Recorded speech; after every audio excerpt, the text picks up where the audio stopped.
Venku is the #1 platform to book hunting trips online. Search and compare over 3,000 guided and self-guided hunts available across the United States. From pristine ranches out west for elk to fast-paced Texas hog hunts and swampy Louisiana gator camp, you can book it online at venku.com. If you're an outfitter who spends all your time in the field, Venku takes the headache out of keeping up with the business side of your operation. Venku handles payment processing, waivers, bookings, and simplifies communication with clients. Get started for free at venku.com.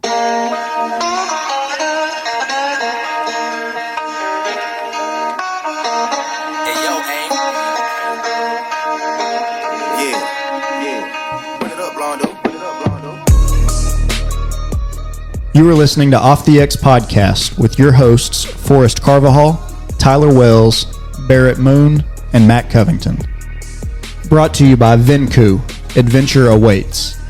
Pattern Pros, where simplicity meets results. Hunt Proof, the premier waterfowl mobile app. Migra, custom waterfowl ammunition. Rixie Outdoors. Wellens Land, Arkansas's leading real estate and development group. And Pond Creek Duck Calls. Call with confidence. What's up, everybody? Welcome to Off the X Podcast. I'm Forrest Carvajal here with my best good friends, minus Barrett Moon. He is at work. This is one of those midday podcasts that we've gotten to record. This is a new thing for us. Recording midday is Matt's favorite thing. I love it. Yeah. Could we call this afternoon delight? I don't know. I guess. That's up to y'all. So this is who we got in the house right now. To my left, Mr. Matt Covington. How are you, sir? I'm doing well. Feel like it's been a while, but we're here. It really does feel like it's been a minute. It has. It has been a while. To my right, Mr. Tyler Wells. How are you?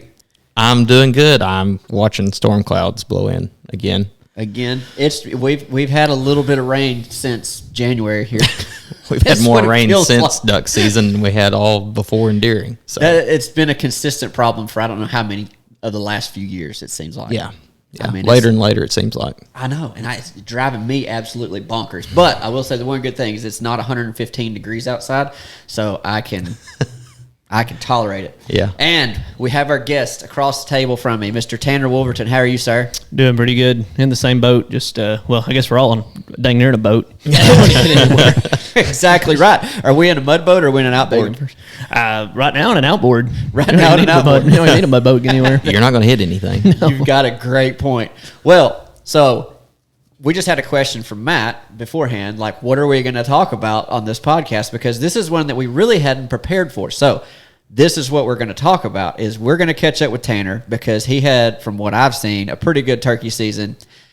I'm going to guess average duck season for you. Yeah, what it was. It was so. Yeah, well, I remember opening day of early spec season. I was up in your neck of the woods, and y'all finished like a 50-man limit in about 50 seconds. We did. The early spec season was it was actually, I don't even really early spec hunt that much anymore. So my rule is if I can drive my truck to it, then I'll go. So if it's dry, I can drive my truck across the field, pull the enclosed trailer, and pull right up to there and hunt.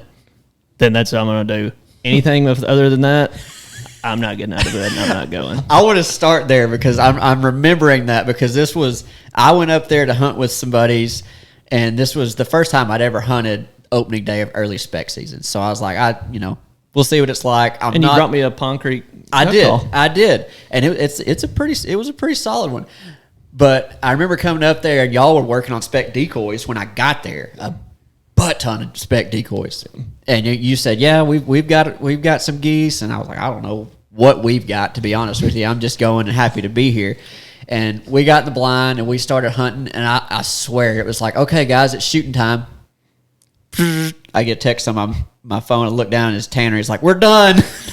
And in my defense, I said, "You can go with us." He was like, "Man, I've already," which I understood. He already had plans, and all that. I was like, "Dude, go with us," in the morning. He's like, "Oh man, I've already made plans." I was like, "Okay, man, that's fine." Forrest was grabbing his blind bag. Guys, I gotta go. Yeah, I would have had time to go with him, hunt, kill my specs, and then run back over here and get in the blind with these boys. I would have had plenty of time to do that. So what was crazy was, for a lot of people, it was a pretty poor early spec season, and man, we just for some reason, we had the biggest speckled belly feed I've ever seen in my life. I mean, like, obviously, I live right in the freaking. I live right in the 10-mile stretch that the first place they come through and they congregate, and then like there was so little water. What it was the field that they were feeding in was in between 3 reservoirs, and they all 3 roosts were getting up and coming there, and so this reservoir they may get up. What was happening was they were getting up, and the first wave would get up, and it was like literally the quote early birds, and we'd be done, and we'd pack all our stuff up, and by the time we pulled out of the field, all the masses got up, and then they'd sit in there and they'd feed all day.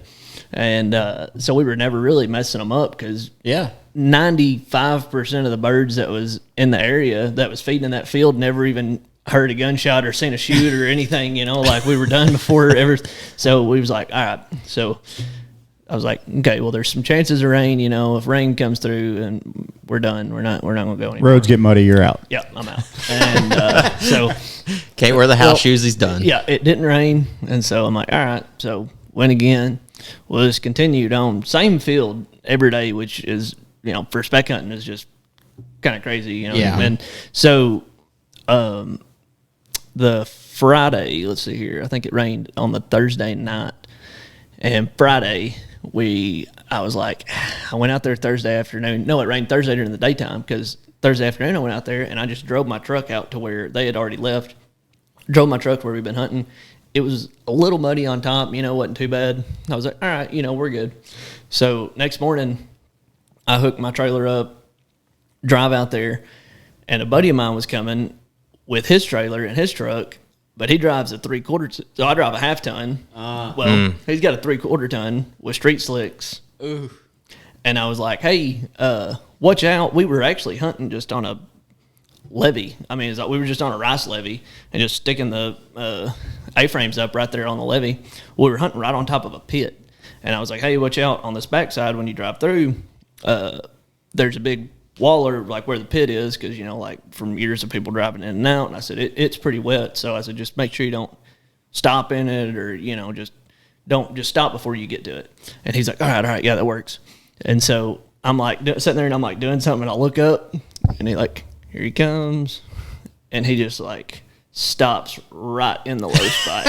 And I'm like, this is not good at all. You had the whole field. Yeah, I'm like, this is not good. So I was like, go, sunk to the frame. This ain't good. And I'm like looking, I'm like, all right, y'all start setting decoys.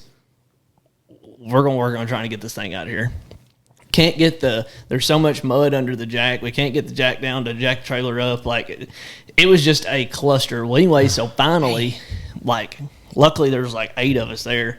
And we all get behind his truck and get on the trailer, and we start pushing as he's flooring it. We got somebody else's truck hooked to the front of it. And 8 minutes before shooting hours, we get this thing out of there. And I was like, don't take your foot off, put pedal to the metal until you hit gravel. And they did. I mean, they drug this truck. My buddy was in a Tundra in front of him, and I mean, he was just slinging mud probably 50 foot in the air. And I mean, he was like, Corey, the guy behind him, he's got to the floor too. They drug him plumb all the way up to the gravel road. Got down and shot a limit. So it's it was crazy though. I was like, yeah, well, we may call it quits now. So, but yeah, we pounded them. I mean, it was crazy, but it was the only feed around, everybody else was really struggling. There was guys hunting literally every field around us, and they'd shoot maybe once or twice a morning, and we'd be done packing up. One thing that you told me when I was there, and it was the day before opening, that I had never thought of, and this is something that if you're a guide or if you run an outfit or something that you have to be aware of.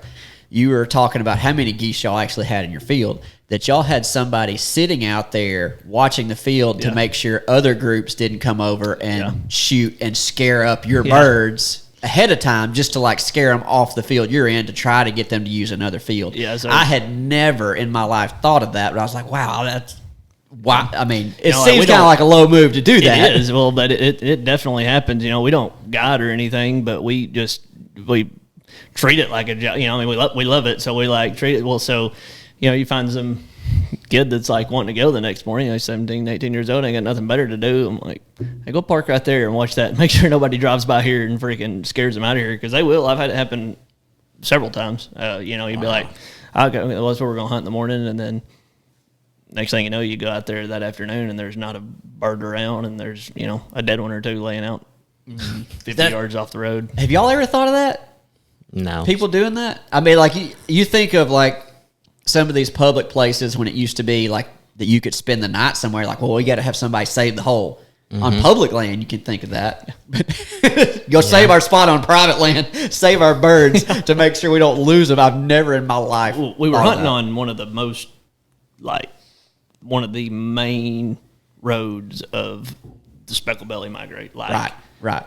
It was outside of Cache, and that's like just where they funnel to every year. They're going to be there, and so that's the road that people just burn it up. I mean, like, you know, the one truck may drive down it 70 times. You know, I mean, just like, and then you'll sit there, and it's not even really like, you think about it, like when you watch geese and stuff. I mean, I know y'all have seen this. You can drive by a flock of geese at 40 mile an hour, and they all just kind of like, you know, okay, look, and you go by. You slow down to about 5 to 10 miles an hour. Them heads go up. You know, and they're moving waddling away from the edge of the road, you know, and they start rolling. So, you know, yeah, but it definitely, people, I mean, and it's kind of a dumb idea, because the way speckled bellies work, like, what are the odds that if I scare them up out of this field, they're going to go start feeding in my field? Yeah, right where you want them to go. You know, I mean, it's like, that's more of just like if I can't kill them, I don't want anybody to kill them. Exactly. Know, ideology, which obviously is not the way to go, but it's what it is. Have you seen that happen with ducks too? Do they do that with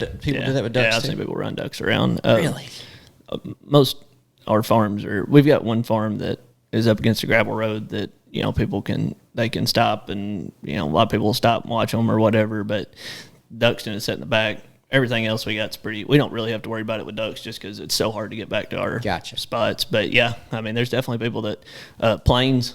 You know, really? I know guys that hunt that they'll hop in planes and they'll fly around and swing them all around. So, yeah. It's pretty my gosh! Another one I've never thought of: flying a plane around to bust up other people's birds. Oh, I've seen that a lot. There was actually a guy a couple of years ago up at home that they ended up, somebody finally got his tail number, and they really, yeah, because it's a.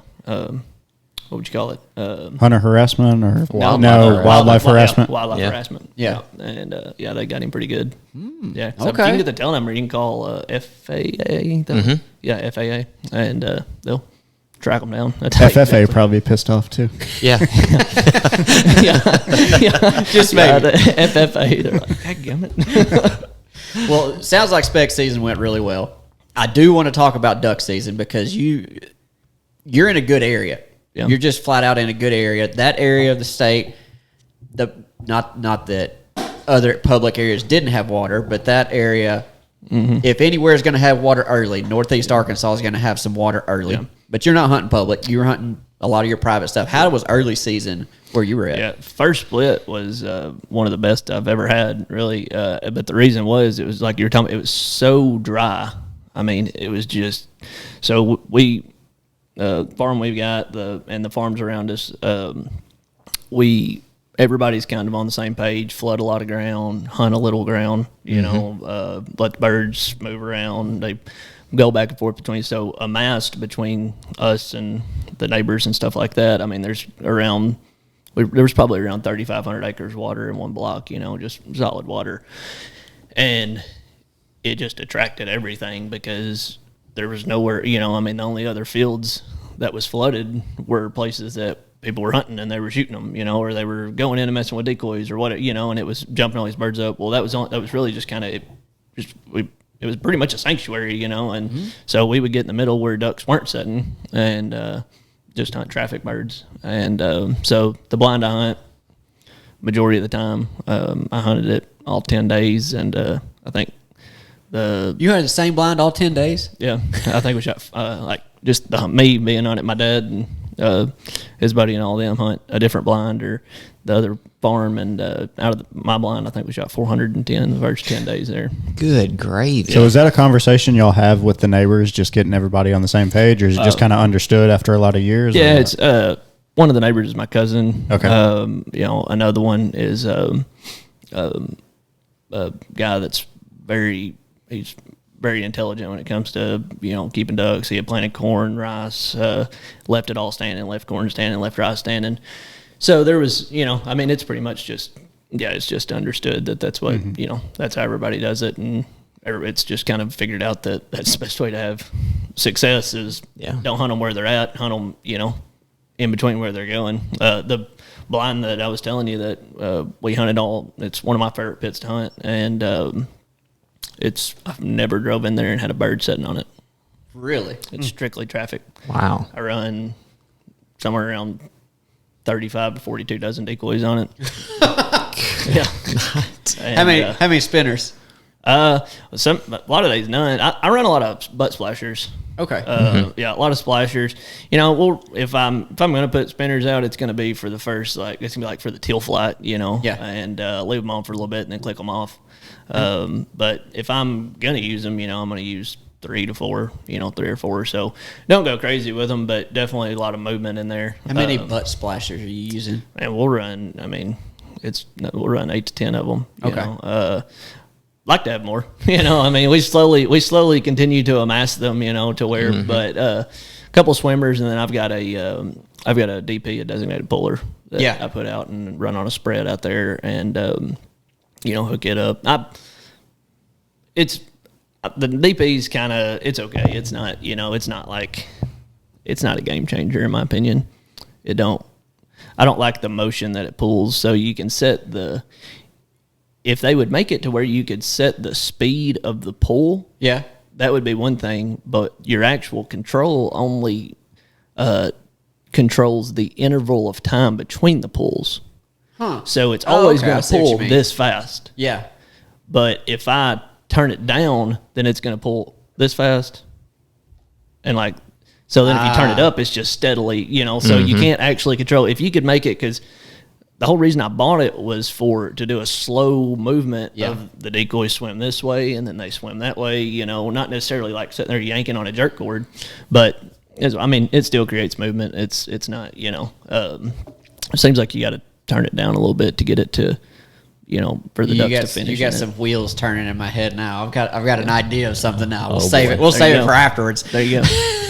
But yeah, so that's, like I said, we're on DP, and that's our biggest spread. That's our traffic spread. That's where, like I said, ducks don't set in it, but you can sit out there all morning and ducks are going to fly over less than 100 yards high because they're sitting everywhere else, and you can just pick them off, the ones that come in, and had some great hunts out of it. Sound like it. That's really interesting because when this is my mindset. When I think of private places and the way that they manage where they hunt, I think of okay, the birds are using this area. We'll go shoot them here, but we're only hunting till X amount of time. My tune-in Tuesday that I did last week with Seth Roussel, he guides at Straight Lake, and they hunt till 8:30 in the woods. Yeah. But they don't even shoot the first 20 or 30 minutes because they've got all the birds in the air. They want them to calm down and start dispersing before they start shooting.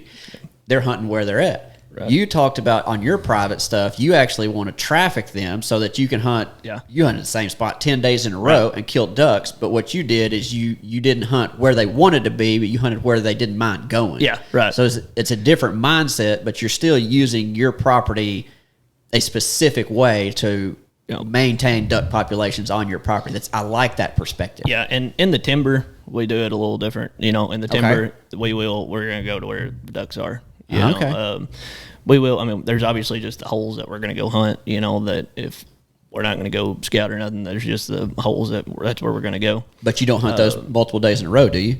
No, it's really the timber. If a guy was going to, there's some. Okay, so a good example would be I know everybody's probably heard of OK Duck Club. Wiener. All right, OK Duck Club's one of it's a generational. Sorry. Well, it's owned by Out-of-View. It's a generational. It's just a tremendous place, amazing place, and ducks still use it a whole lot. But there's, you can go hunt a hole every day and you make you'll 6 to 8, whatever. Or you can run through the woods and you can find where the ducks are using and go in there and you can really slaughter them every day. You know, so it's in the woods. We treat it a little different. We'll get more in on where they're wanting to go. You know, we'll change in the mornings. You know, like if we're sitting there and ducks are flying over us, but they're going to, you know, the 2 holes over, then it ain't nothing. We'll hop in there. We'll hop in the boat and run over there and sit there and hunt. You know, hunting that hole that they've been really keying in on. I like it. Yeah, I'm completely fine with morning changes. You know, as long as it's what is going on? Sorry. Sell it. Yeah, you need to go outside and sell something. Yeah, I need to take this. Well, go outside and sell something. Tyler's making money, so we will allow this to happen. Okay, so first split, phenomenal for you, and honestly, one of the best. You said really one of the best reasons why it was phenomenal is because you had water, nobody else did. Yeah. So I mean that's huge, especially early season. Did you see a difference when December, early January came around? Yeah, so one thing that was kind of interesting was, and I think a lot of this had to do with just how the year started. The farm that we hunt on Cache River is just a typical migration spot. I mean, they're going to fly Cache River, you know. Yep. I think Cache River was so low at the beginning of this year when ducks first started coming down. They just never really come down Cache River like they were supposed to this year. And, I mean, that farm's usually just a barrel burner, especially in the month of January. It really picks up in January. And you would go out there and not even see. Like, I'd sit in the afternoons just thinking, all right, probably at dark they're flying up and down, they're flying up and down the river. Now you'd see 2 or 3 ducks fly up and down the river. And so that was pretty interesting. But once the water hit, ducks got to spread out, which I was happy for. I'm not ruthless. I want them to go be able to like get places that people can't hunt too. I want them to go, just live their life, instead of getting shot every day. So, it definitely slowed down. We had a pretty good stretch, 2 or 3 weeks where it was some of the spottiest hunting I've ever had. Really? Go 2 days and, make kill, 5. Make kill 5 the first day, 3, and then go in there and shoot 6 limits the next day. Huh. It was just, on the same spots, because when they got like that, it was kind of like there wasn't a whole lot you could do to go like, all right, let's go switch up and hunt over here. Let's go hunt over here, whatever. It was just like, we're just going to try it and see what happens, and for some reason, birds got really, really stale. Well, we had the same birds the whole season. We didn't get a push of birds for, I would say, honestly, 40 days. I mean, I don't think until Christmas we really got, even after Christmas, I don't think we got a good push of birds. I'll be honest, I don't know that we ever got a real push from up north. Yeah. I think that any push that we got was from south of us, well, to be honest. Y'all seen the video of... On the river? Yeah. Ducks sitting on the dang, sitting on ice chunks floating down the river. So, I mean, we dealt with ducks they just got stale, and then it's so to hunt the way that we do and not try to go in and blow up where they're at,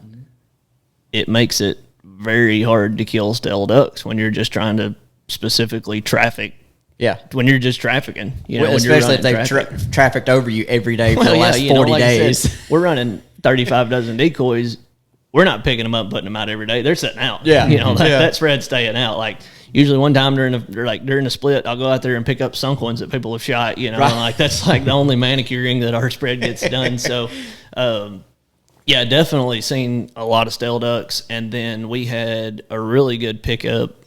Actually, the Cache River farm really turned on the last probably 10 to 15 days of season. Really? Had a lot of birds stacking there. When it got real cold.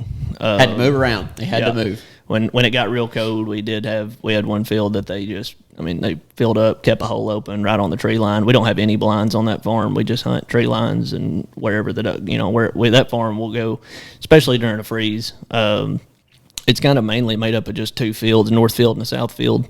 And so we still do the same thing. If they're real thick, in the north field, we may hunt the south field and just kind of, catch some trickling back and forth. But when it was real cold, they kept that hole open, and that's where we went. We had some we had some bangers right there for the last, especially for the last week. But yeah, other than that, I mean, we went through a period of some very, very stale ducks. I mean, I think everybody does.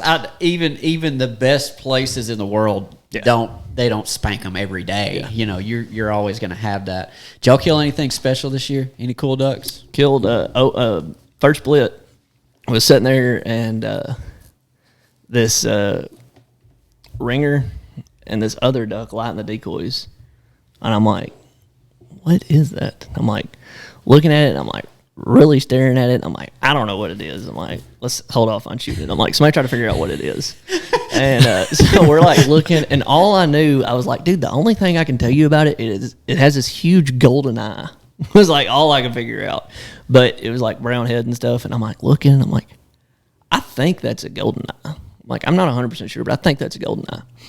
And so finally, one of my buddies gets a little bit of service. Our farm down there is really hard to get started. He gets a little bit of service. He's like, "It's a hen golden eye." I was like, "Let him have it." We killed them both. And then banded wood duck. It's the first banded wood duck I've ever killed. Oh, well, congrats! Killed.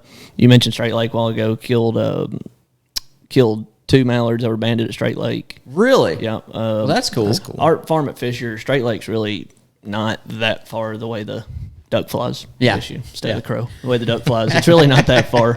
And talk about the duck I want you to talk about. The weird duck. Wasn't that this year? Oh, yeah, that's right. Okay, sorry. Thank you. So many cool things. Matt thought that was going to be the first one you talked about. So that's funny. I'm like, goldeneye, what are you talking about? So a buddy of mine, we still haven't figured out what it was, talked with the biologist at DU, and they're supposed to be sending back we have to send off part of the tongue, to get. So anyway, a buddy of mine from Indiana, his name's Daniel Allen, and he was in and hunting, and so anyway, I'd actually dropped him off. They went out and hunted the pit, and I said, "Hey, I'm gonna go check another spot that we may hunt in the morning. Y'all just hang out here, I was like, there'll probably be some ducks messing around, whatever." So I leave, and he sends me this picture, and he's like, "Dude, what is this?"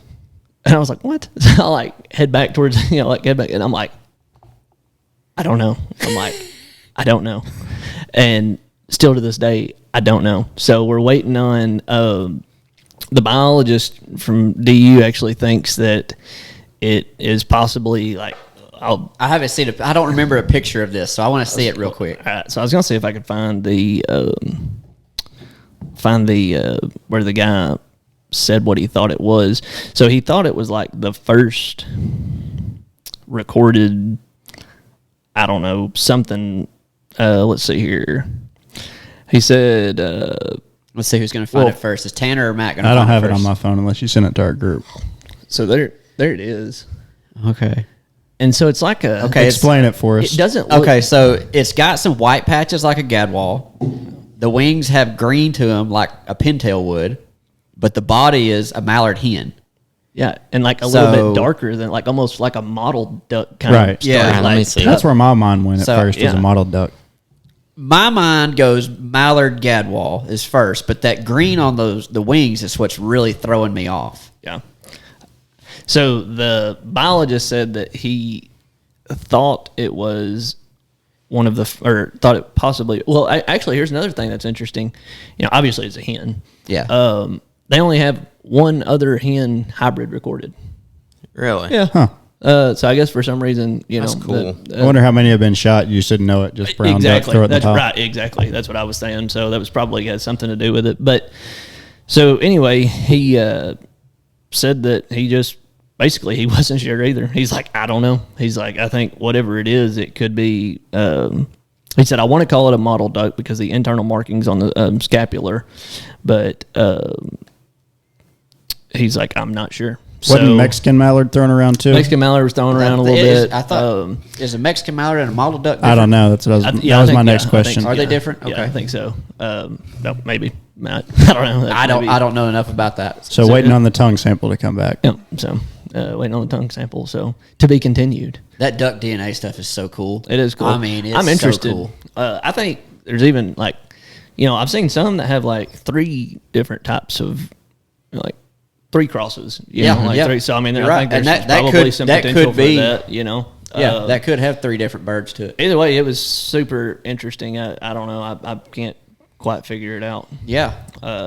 Don't seem like it. Nobody has given me. I know several people that are very well versed and have seen a lot of dead birds, and everybody's like, not entirely sure on that one, you know. And obviously, making it a hen, I think, makes it that much harder to like really figure out what it is, you know, because a drake, you know, you look at it and you're like, oh, okay, well, it's a greenhead with a curled queue, you know, with a 4-inch long curled queue, you know, and like brown tint to it. It's a pintail mallard, you know. It's like, and so I think when it becomes a hen, that's when it's like, well, I'm going 50% mallard, 25% pintail, 25% gadwall. That's what I'm throwing out there. Yeah. What are y'all's guesses?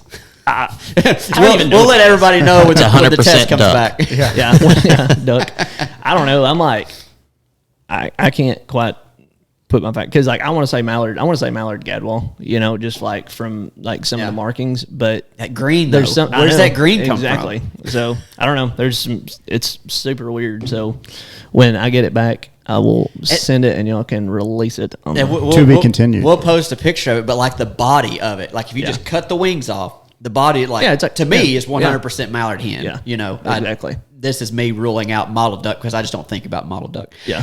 But if you showed me not the body and just the wings, then I'm like, okay, that's some sort of pintail or gadwall or something like that. Man, that's a cool looking bird. Yeah, that's it is. It is pretty crazy. So that was second to last day of season, I think. Really? Wow. Yeah. So all the cool stuff gets killed that last week. Yeah. Y'all notice that? Mm-hmm. Which did y'all? There was another thing that kind of threw me off. Since last time we had some teal talks, I killed several blue wings this year, even up into like right prior to the first split. I mean, killed some like blue wings up into December. Yeah. And I went one afternoon right before the split come in, or right before the split started. I was actually just going down there to clean the pit and, you know, do some of that. Well, the way our pit's set up, it's kind of like a side chute pit. And so I'm down there in the bottom and I'm like, got a trash bag and I'm like cleaning stuff up. My dog, I just set her up in her dog, you know, in the dog box. And if something starts working or lands, she'll kind of, you know, she'll let me know. And so I'm sitting there and I'm like, and all of a sudden and I looked up and she's going, and she's moving her head back and I'm like, okay, something's pretty low. Yeah. So I run over there and grab my gun and it's 3 teal and they're like, you know how teal do, they go out and buzz around. So I grab my Pond Creek duck call. Yeah, buddy. There it is. Gave them the yell. They turned, and when they turned, all 3 of them, I seen white patches on all the wings, and I was like, well, they're blue wings.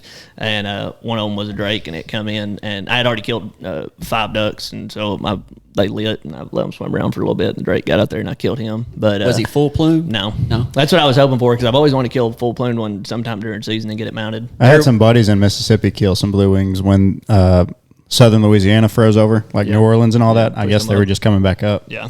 I'm trying to find somewhere to get warm. You're right. They killed a full plume one at Straight Lake this year. Really? Seth had a group and they killed one. I want to say it was in January. Yeah. Like when they killed it. Yeah. So and it was as full plume as I guess you can get during season. Right. Yeah, like they'll come back through during like March and stuff, you know. You'll see them sitting around. Beautiful. They're just gorgeous. Yeah. When you're out bass fishing and you're like, you just get over here close enough, buddy. Snag it. Yeah. We throw this rattle trap. Exactly. Exactly.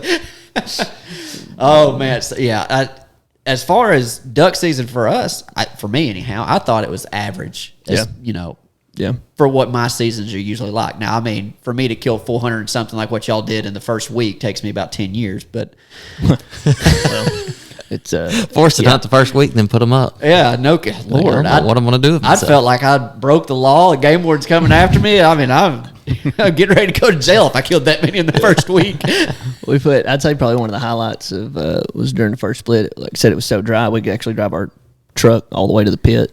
And a buddy of mine, his grandpa had gotten in pretty bad health, loves to hunt. I mean, the guy's duck hunted. I mean, he's in his late 70s, and anyway, had gotten something in his lungs, was on oxygen and all that, and he was like, I'm not able to do it anymore, you know. And it was so dry that I told Hunter, my buddy, I said, call up Buster and let's take Buster out there.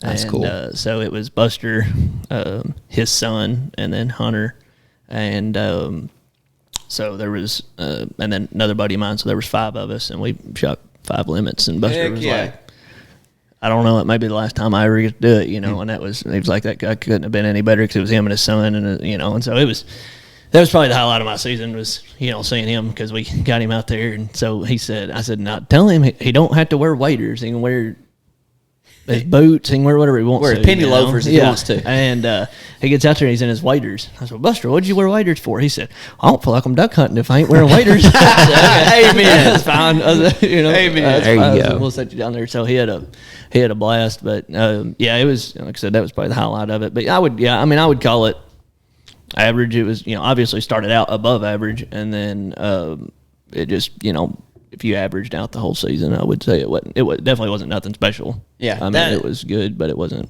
That's a cool hunt memory. Yeah, that was. I mean, that done it for me. I was like, heck, I don't care if we kill another duck the rest of the year, you know. Yeah, just being able to be a part of that, you know, and just watching everybody's expressions. And that man's killed. I mean, just there's no telling how many ducks die. They farm all on ground all up and down Cache River, and I mean, it's just down some amazing hunting ground, and Delaplane, Beach Orchard, all up that way. And he just, you know, got to a point where he can't walk out to the pit, and he can't, you know, do all that. So just to see him be out there and do that, I mean, it ain't about the number, it's about the experience. Yeah, that's right. He was like, wow, I could do this kind of hunting. Y'all just keep calling me. Yeah, I was like, you're invited anytime you want to go. So, Did y'all notice, because you talked about Cache earlier, and it's like they acted like they just didn't find it. Yeah. Did you notice any kind of difference in the duck movements on y'all's properties this year compared to in the past? We probably had, we dealt with a lot of nocturnal. You know, I mean, okay. But we've been dealing with that. We've seen that change for a while now. Yeah, you know, that was nothing too crazy. Really just as far as movements, it seemed like once ducks did find somewhere, if they could ever get in anywhere that they weren't being messed with and stuff, then that was where they were at. That guy I was telling you that planted corn and rice, they didn't hunt it all season. And there was literally, I mean, ducks in there from day 1 to day 60. Really? And I mean, several thousand, not like a couple hundred swimming around out there. I mean, it held ducks from day 1 to day 60. So did that number, what I'm curious about then, did that number of birds using it change? Did you see it go up in numbers and down? It fluctuated? Yeah, which makes you think like, okay, well, there's new ducks moving in, you know, whatever. But it wasn't like really a representation of that, you know, when it come to the hunting, you know. Yeah. And so, I mean, I do think there was a couple days that, like you said, there maybe some ducks moved up either out of the south, or maybe it was just a little shift of, you know, southern Missouri birds, whatever, I don't know, you know, and move in and you'd be like, well, this definitely seems like new ducks, you know, just the way they're working, the way they're responding to the call, the way, you know, like all that. Definitely seemed like, you know, some new birds moved in, but it just wasn't like, you know, that big push that you're like, oh man, this next week's about to be, you know, incredible. You just like didn't see that. It's interesting to me that it fluctuated, that it didn't just, because you hear people talk about flooded standing corn or whatever, and you think that it's, you know, it's this holy grail of places. It just grows and grows with numbers of ducks. But from what it sounds like, is like it had a bunch of ducks for a while, and then you might have lost some birds. They definitely went somewhere else, and then it grows again. It wasn't like they just kept building and building and building on that number. And it wasn't like it wasn't like when you would see less ducks, it wasn't necessarily like they were, it wasn't frozen. Yeah. It wasn't some push, like it wasn't some, you know, weather phenomenon that was like, it was just you drive by one day and there may be 10,000 in it, and you drive by 3 days later and there may be 2,500. Huh. You know? That's so interesting. And the species was kind of crazy too. So you would drive by and there would be solid mallards. A week later, it would be teal everywhere. Huh. Then there'd be no teal. Mm-hmm. Then there'd be gadwall and pintails. And then and it was just this fluctuation of numbers and species, and it was pretty interesting to watch. We actually, I had 70 acres of corn seed that's ready to go that we were going to plant this year, and we haven't been able to. It's been too wet. We can't get in to plant it, so we're just going to leave it standing and just see see what all the hype's about. I don't know. I'm like, we've never tried corn before, so I see what all the hype's about. And obviously had some fields that couldn't get planted on the farm and stuff, so just trying to get some food in there for the ducks, and probably use it just specifically as a rest area, and just kind of like same game plan, just hunt around it, at the outside of it. Yeah, I can say from watching it on a couple of different farms, in the corn, they'll get in it and sit in it, and they'll eat it, but even when all the food's gone, they'll still get in there and sit. It's a vertical cover deal. Bingo. Late season, you'd still see those birds just piling in it, and you're like, I know there's no food left out there. Well, corn's really not a huge, like, migration driver food. Like, it's like it's like they're really need to, rice and stuff like that, they're getting in there, they can fill up their crawl with rice and, snap out and make a migration. And so, I think vertical coverage got a lot to do with it, and kind of same way with timber. That's what they're in timber for. I've cleaned very few ducks in my life that actually. I've cleaned very few mallards that had an acorn in it. There's no doubt that they eat the acorns and they eat invertebrates and everything that's in there. But yes, I would say if there was a percentage of reason why they're going to the woods, I'd say the higher percentage would be more for definitely the vertical cover and thermal cover of the trees, but the acorns are a bonus. Yeah, exactly. They get in there, and I think probably once they, I think a lot of it's got to do with they probably eat a lot of them after they've been waterlogged and all that. That may be when they're eating them, and then you're not seeing that full acorn in the crawl, because it was able to be digested, broke down, But as far as just cleaning in a whole acorn being in a mallard, there's been very few times in my life that I've cleaned one and popped one seen out. way more wood ducks that just have a crawl full of acorns, and you're like, well. Where are the mallards? Mallards are right here with them. They should be doing the same thing. Because you even watch. It's just like, especially in the nocturnal phases, they're going to the fields at night. Mm-hmm. It's the same thing. You hear the guys that hunt in the fields. Man, I don't know. We drove in and we bumped 7,500 out of the field, but then we never seen them again. But then 10 minutes after shooting hours went out, they all filled it back up. Yep. Well, where they're going is they're going back to that cover, and they're going back to somewhere that they're not getting shot. And a lot of the time, times that is a block of timber somewhere, And that's why, like, when we hunt in the woods, it's about that, about 10 minutes before shooting hours. That's when you start seeing this mass flux of ducks start flying around, and they're, because they're looking for somewhere to, they're looking for somewhere to get down. Oh yeah. And in that cover, so. Yeah, when we used to hunt up around Ashball, you could set your watch by it, like as the sun would set. The sky would just come alive, coming off Ashball, going to the fields to feed, and then other mornings you'd bump them out of the fields, and it's like, well, they're headed back to Ashball. Yeah, pretty interesting, but they. I know I've always said that you never want to be up against a place like that. Mm-mm. You want to be about a mile flight line, 3/4 of a mile flight line outside of a place like that, because you get right up against it, and you're in theory, oh, well, heck, I'm just right here against it. This place is going to be awesome. You watch them sell over you at 100 yards and a hammer. You could watch a bunch of ducks. Yeah, exactly, ducks, God gave them wings. They want to stretch their wings. They don't want to just, like, walk over the levee and start feeding. They want to get out and do a little, flat path and then find their field that they want to hit. So, yeah, it is kind of interesting, though, because, like I said, you think, oh, heck, I'll get right up against, oh, my gosh, there's a field for lease right up against Ashball. That's freaking awesome, like, I'll take it. And so then sit there and watch a whole bunch of them. But, but overall, like I said, duck season, nothing crazy, not too slow, not too fiery. Did you go anywhere outside the state? Mm-mm. You didn't? No. He saved that for turkey season. I did do. I was in Saskatchewan in October. I thought you went north of the border. Yeah, in October, went to Saskatchewan with a buddy of mine. They got an outfit up there called Wild Valley Outfitters. We know Duel. Oh yeah, that's right. I think I said that last time. I think I did the exact same thing last time. So I was up there with Duel and them. Man, it was a friggin' blast. It was my first time ever going up there. Really? I thought you'd been to Canada before. No, we're going again this year, but dude, them guys are freaking. I will say this about Duel and them: they are. Every person he has working for him is a freaking hustler. So when you're up there with them, you hunt twice a day, every day. So morning and afternoon, and it is absolutely fresh. They are driving, and they are finding. They have feeds lined up after feeds lined up, and it's like you're hunting twice a day on extremely fresh feeds that are that they've watched and built. It's super impressive at the operation they run. I think there was other people in camp, but we set the camp record. I think we were there for 5 days, and I think we left like 696 birds. We were like 4 shy of 700. Yeah, dang it, boy. Good gravy. Yeah, man. We one morning we shot. I can't remember what our limited ducks would have been. It was like 96 or something. I mean, we shot our duck limit in just, I don't know, 35 minutes. And it was like widgeon, and I mean, a lot of widgeon. It was crazy, a lot of widgeon.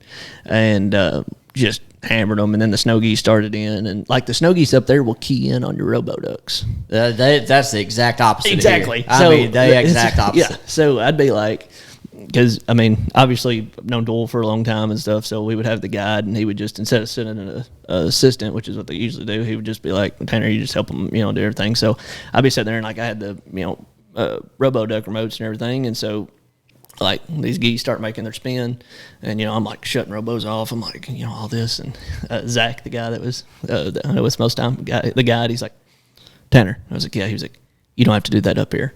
I was like, what? And he was like, just click them back on. I was like, okay. So I click them back on. I'm like, this goes against everything I've ever known. So I like click them back on, and they're like flipping, keying in on the robos. I mean, like lightning. It was crazy. Those are called juveniles. Exactly. Yeah. That's why they don't do it down here. You shoot All them, those die. They don't make it here. Yeah. You shoot them, you like wipe a little leg off their face. You're like throw them in the pile. Still It's got real shells on tender. it. Eggshell broken, stuck in their eyeball.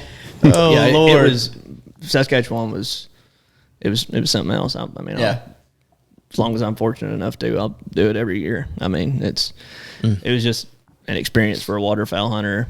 I mean, and it's just like you go up there, they don't tear these old houses down and stuff. I mean, there's these houses from the 1800s standing everywhere, and it's just these rolling crop fields. It's just a gorgeous place. Everybody's super nice, So it's pretty interesting. I recommend it to anybody. I mean, and if you're gonna go, you might as well go with Wild Valley. For sure. Doyle and them. I mean, they're like I said, great dudes, and they will, Go with them. Have a bad hunt. Shoot 350. exactly. That's what we were kind of laughing about one morning. We did have the dark geese were super hard one morning, and we got done and we had like, I don't know, 62, and we're like, I don't know, it just wasn't like it was supposed to be.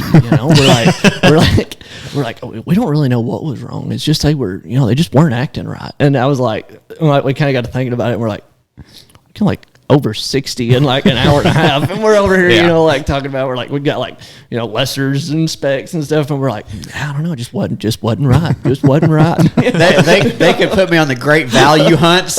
Just send me on the hunts where they're only killing 20 or 30, and give me half price, and I'll go shoot those. And then we go out, you turn around. So like we do that, and then you go around, turn around, go out there, we'll go snow goose hunt in the afternoon, and I mean, like one afternoon we sat out there and shot like 103 snow geese. It's like we may have had a poor quote unquote morning, right, and shot 60 something, but then we ended the day with 160 plus birds because you just got there. So yeah, Saskatchewan's crazy, man. It's wild. So man, I can see why the ducks are so smart when they get down here. If we can squeeze in a pigeon hunt while we're up there doing that, With Doyle. yeah. Yeah. Like every time I see a feed of pigeons now, I'm like, oh, I wonder what Doyle will think about this. Bring The pigeon hunt would be bring fun. the pigeon silos. Oh yeah, he's all about those pigeons. Pigeons and hawkers, early like Virginia hawkers. He was Doyle actually come down and hunted for him and Zach, a guy that guides for him up there.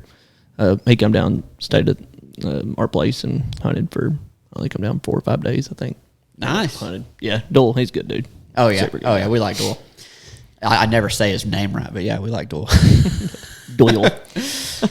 All right. So we've got just a few minutes left because Yahoo over here's got to leave. Before we do that, are you going into turkey season at all? I Are you wasn't really going- planning on it. I was going to go into I big just two. want to hear about how your season started. Your Instagram story ended up in a hospital bed. Okay. Oh, Will I you didn't tell know the we- story? I didn't know about We this. will, and at some point we'll have to go through kind of the we've made some crazy advancements on Venku and our platform and everything, so we'll go over that. We still have time for that, but I'd want to hear this part. Yeah, okay. So I'll Briefly, grade turkey season. What all did you kill? And then answer Matt's question. Sorry, I have to take my son to the doctor for us. all right. So That's okay. briefly, did good, tagged out in 8 states. Did okay. Started out pretty rough. So I went to Florida Got down there. It was me and my wife. We go down there every year. Her parents go. Her brother lives there. I drop her off at the beach. I go down turkey hunt. Got down there, and so we had drove all night, and I had drove the whole way. And a buddy of mine went with me. His name's Trey Bennett. So it's about 16 hours, left at midnight, drove all the way through, hadn't slept good the night before, slept like a couple hours. Get down there, we're hanging out, didn't even realize it, hadn't eaten anything. Like the drive down there and stuff, I'd eat like some chicken minis at like 10 o'clock that day or whatever. So get in there, well, everybody gets around, we're sitting around talking, hanging out. Well, don't go to sleep till, I don't know, pretty late, like midnight, get up, go turkey hunting the next morning. And we're driving down the road, driving down the ranch road. And, I kind of black out from this part. But so my buddy's sitting beside me, and we're in the back seat. And he's like, we're talking. And he said, he kind of turned and looked at me. And I had my arms crossed and my legs crossed. And he said, he was like, Tanner. And I didn't say nothing. And he said, he just kind of like hit me on the arms like, Tanner. And he said, when he did, he said, I just started convulsing. Well, so I went into a grand mal seizure. And so what? Grand mal, which is like, that's like the like bad. I mean, that's like really bad. So it's 7 minutes long. Good. Yeah. Great. So he's like, he's having a seizure. So freaking out. So they pull over. We're in the middle of the ranch. Pull me out of the truck. Try to pull me out of the truck. My foot is hung under the front seat.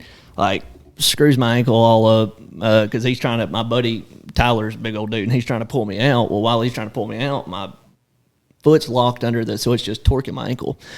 So it gets me out, gets me on the ground. I'm still just seasoned. They're obviously freaking out. Call 911.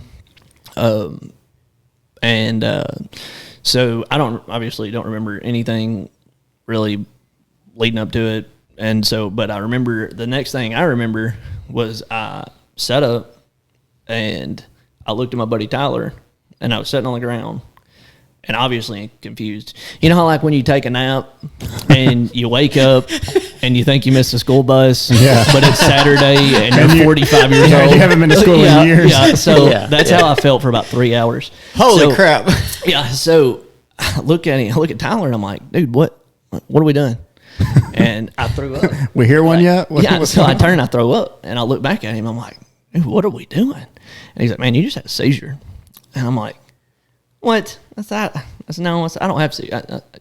And he's like, well, you just had a seizure. And I'm like, I'm still trying to wrap my brain around it, and I'm like, I can't figure out, well, it had freaked them out, obviously. But then what freaked them out even more was when I got done season, I just went limp. Well, when I did, I opened my eyes, and my eyes rolled back in my head, and blood started coming down the side of my mouth. Oh, crap. Well, so they are like, oh, God, he's done ruptured something. He's dead. What was that? I almost bit my tongue in half. My tongue was caught in between my... That was the most painful part of the whole thing. Hey, for 10 days, I felt like I had been hit by a bus. Like, ended up fracturing a couple of vertebrae in my spine because my muscles had tensed down on them so hard. It was crazy. So... so obviously they get the ambulance there, and they're like, hey bud, you want to go to the hospital? And I was like, no, and they're like, well, it wasn't really a question. I came to kill a turkey. It's over. They're like, you're going to the hospital. So anyway, get me to the hospital, do a CT scan. I'm like a worst scenario thinker, like anxiety, all that. And so I'm like, oh gosh, I've got a brain tumor, I've like something, So they do a CT on my head, and they're like, nope, your head's fine. I'm like, okay, all right, cool. So they like hook me up, EKG, checking my heart, everything's good in my heart, and all that. And so this is something that like I'm not afraid to talk about at all. So like I've suffered with like pretty severe anxiety for a long time. And my doctor had put me on a prescription called Wellbutrin. It's pretty common. I know your wife's in the counseling, isn't she? And yeah, that's what I thought. Yeah. So I know she's probably familiar with it. Well, one of the side effects, I don't know how common it is it causes you to have seizures. And so I'm no medical professional, but if anybody knows anybody that is taking that, or like if your wife's taking it, if you're taking it, whatever, I would just caution you to know that, because firsthand, I only have one case study, and the case study is me and I had a seizure. So anyway, So, but anyway, so when I started listed off my, they were like, "Well, you take any medicines?" I said, "Yeah, I take this," and they were like, "Okay, well, they were like, we can't clear you, but we're just letting you know for your sake." That's what done it. They're like, we can't say that 100%, because there's still tests to be ran, but we're just letting you know. So I'm like, okay, well, I say that plus not eating, plus staying up. It was like mounted where my body typically probably could have taken it. The medicine just kind of, pushed it over the edge. Pushed it, yeah. Come back home, 2 weeks of brain MRI, back MRI. They did the still called EEG. They put like stickers on my head. Make me act like I make me lay down and run all this, and they're like, if we find one thing that could have alluded to you having this seizure, you can't drive for 12 months. What? Yeah. And so I'm like freaking out, I'm like, my Uber bill is going to be ridiculous. But anyway, so I'm like, and I'll tell you what was crazy was, like I said, I'm an anxious person, anxiety, and we have a really great home church. I had a ton of people that was praying for me, and I just felt it through the whole thing, I just felt at peace. I was like, whatever happens is going to happen.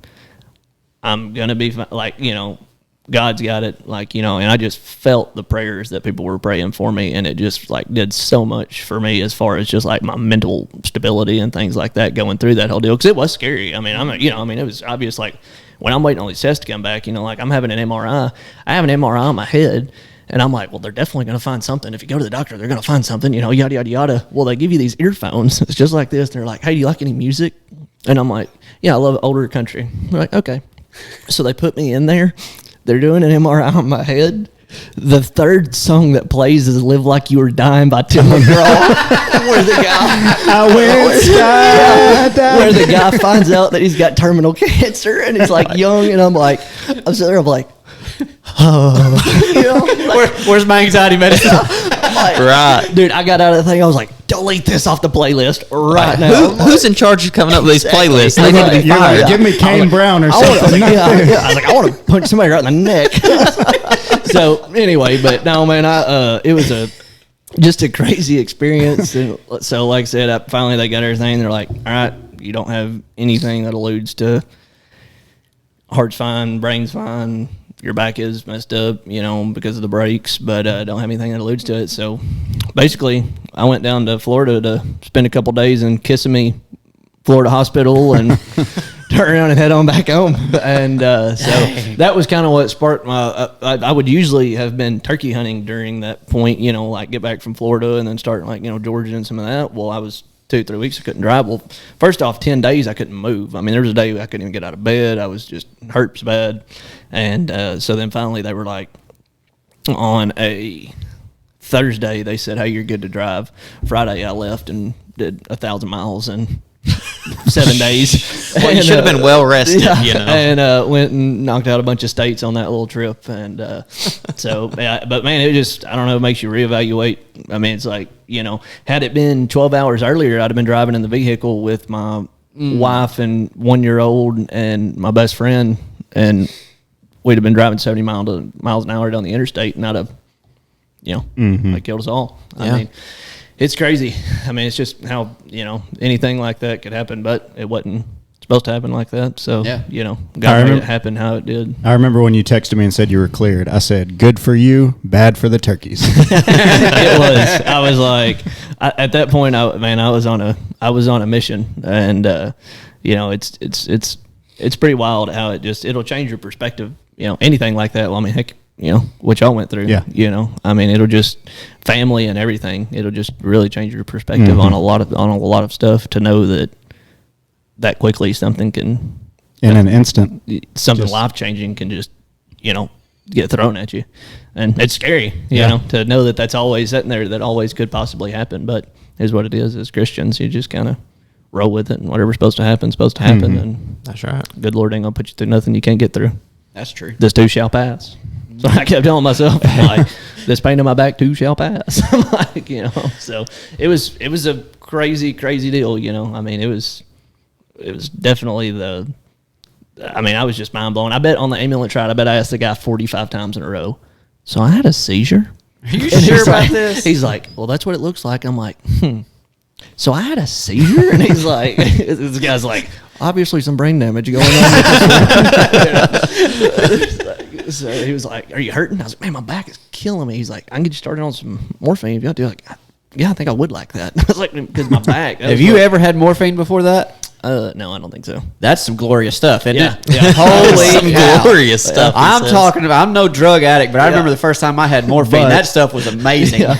They had me on it. They had me on a drip for a while because my pain was so bad. Because I mean, you got to think every muscle in your body has been tensed as hard. I mean, it would be like doing holding a bicep curl for 7 minutes straight. You know, like I mean, it's crazy. And so I was just so sore, and so they're like, all right, we're going to get your IV out of you. I was like, are you sure? I was like, all right, we're going to get this morphine. Stuff's pretty nice. Yeah, we're going to get this morphine. I was like, one more day.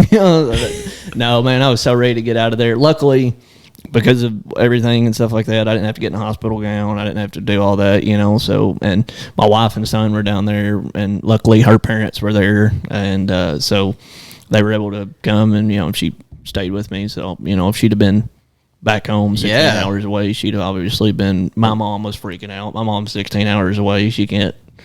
She's like, I'm booking a flight right now. I'm like, Mom, I'm fine. I'm like, I'm 28. I'm 27 years old. Like, I'm good. I promise. Like, I will be home and I will come see you. Like, when I get home, you can come see me. There's no point in you flying down here. She's like, no, I'm coming. I'm coming. I was like, Mom, just give me a little bit and I'll call you back. He said, I got this morphine. I got all I need. Mom, take a chill pill, but not the one they put me on. Exactly. Yeah. Mom, take something for your anxiety, but not Wellbutrin. So, yeah. So, like I said, that's pretty much the gist of it. I mean, it was crazy. So back and everything's cleared up now? Everything's good. Great. We're glad you're good, dude. Man, Dang it, boy. Makes four of us. I guess I tell you, there was a moment there that I was like, in between getting my test done and just wondering what those results were going to come back as. I mean, it's just a helpless, it's a helpless feeling. You don't know what's going to happen. So, but I showed the turkeys. Once I got done, which I'm always a traveler. I do love traveling turkey. Turkey hunting's that's my thing. I think when God looked down and said it is good, he was probably looking at turkeys gobbling. And so Forrest will be hanging out with you nonstop now. Duck hunting's still number one, but turkeys is a close number two. It's fun. And we had a good one. Had a good year in Arkansas. Arkansas was a little tough. I killed one on opening day, and then I think I killed my second one 3 days before it went out. So I hunted pretty hard. It's just a lot of turkeys that just, they weren't even gobbling, right after season. Like I hunted the same farm multiple days in a row and I would hear 2 or 3 turkeys, but right after season, and I quit hunting. Had a picture come through on my game camera and there was 8 longbeards in one picture. I'm like, so I know they were there, just like they were tight lipped, they just weren't gobbling. So it was pretty interesting. But went over to Mississippi, and then Mississippi to Alabama, Alabama to Georgia, Kentucky, Tennessee, Indiana, Arkansas, forgetting 1 or 2. Good Lord. Virginia, and let's see here, where else did I go? I got one more that I'm not thinking of. Oh, Florida. But Florida, I don't really care. Trying to forget that place. Imagine forgetting that one. Yeah, that's right. Yeah, I did forget Florida. So, but yeah, it was a good year. It was just like I said, took off and went all over. So more range. Yeah, huh? rain And the training. I seen that flag out there start whipping. I was like, oh boy, what's happening now? It's raining pretty good. Well, you said you had some Vincu stuff, some Vincu news. Yeah. Man, we got a lot of stuff. So we last time we come on here, we had just kind of opened up the hunt pay side of things. That was kind of like the outfitter booking, the outfitter or the bookkeeping, side of things. That has advanced. Just leaps and bounds. So now where we still do have the marketplace, where you can go on and book a hunts, people can inquire about hunts. Hunt pay is kind of like it's kind of a separate, it's becoming its own thing. It's growing as its own thing. So now we have it as, you can save it just like an app on your phone. I know viewers can't see this, but I'll show y'all so y'all can kind of see. You can show that camera over there. Matt's battery's probably died on it, but So if I search, How long have we been going? Maybe We'll pretend it's on. it might still be going. so Right at an hour. it'd be like Okay. just like that on just like that on Okay. your phone. HP, Harry Potter. I got Yeah, it. exactly. And so it's just like basically we save it as off the website, so you can just go to app.huntpay.com. And the reason we do that is you don't have to mess with software updates. You don't have to mess with it being glitchy. Like, if you try to make an app, there's a lot of stuff that goes into that. So now we have it where if Matt's an outfitter and I'm talking to him and we decide on, he's got several different packages, and let's say he's got a 3-day duck hunt, November 23rd through 25th. That's the dates we decide on. Matt just hops on and he can hit he can click on his Hunt Pay app. All his packages are listed, and he clicks a button, puts my phone number in. It sends me a text message with my checkout link, and then from there it kind of looks like an Airbnb. Or an Airbnb checkout flow, kind of, put in my personal information, put in my card information. When I hit deposit, it's going to send it to Matt, say, hey, does this all look right and everything? Matt looks at it. He clicks approve. It automatically puts it into the calendar on his phone. And then it automatically triggers the waiver form to be sent out. They can also go on there and add their lodges, add rooms in their lodges. They can assign people in their calendar to the lodge or to the specific rooms. So if I can also add my staff on there. So guides, I can assign, if I've got a group coming in next week, I can assign Nick to go guys, that they're going with these. They can see that on their calendar. Put cleaners on there. So if you got a lodge and they see that this group just left room 4 last night, they can look. They know they need to go clean that. A lot of Impressive. Yeah, a lot of staffing abilities. You can upload all your waivers on there. Any waivers that you need sent out, they'll be automatically sent out. The clients will be automatically prompted to sign those. If they haven't signed.